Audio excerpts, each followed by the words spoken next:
ఒక యువకుడు అర్జున్ తన గదిలో ఒంటరిగా చదువుకుంటూ ఉన్నాడు. అప్పుడు 9, 10, 11, 12 అవుతుంది. ఈ రాత్రి ఎందుకో చాలా నిశ్శబ్దంగా అనిపిస్తోంది. ఎవరో నన్ను చూస్తున్నట్టుగా ఉంది. తన ఫోన్ తీసుకుని గడియారం చూశాడు.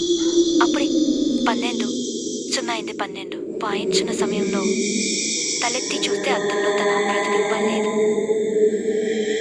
నెమ్మదిగా అద్దం దగ్గరికి వెళ్ళి తన ముఖాన్ని గమనించాడు. కానీ అద్దం తాను భయంతో వెనక్కి తాగాడు. నువ్వు అద్దంలో కనిపించకపోతే ఎవరు మరొకరిని ప్రతిబింబం తీసుకున్నారని అర్థం. కానీ ఎవరు అనుకున్నాడు. అర్జున్ వెనక్కి తిరిగి చూసే లోపు అద్దంలో ఒక నల్లని నీడ మెసిపోతుంది. అర్జున్ వెనక్కి తిరిగి చూస్తే గది నల్లగా మారిపోతుంది. ఒక నిమిషం పాటు చీకటైంది.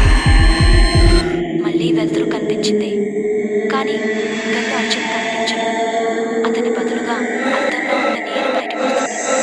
అర్జున్లా కనిపిస్తూ నెమ్మదిగా స్క్రీన్ వైపు చూస్తుంది. చివరగా ఒక మెసేజ్ కనిపించింది.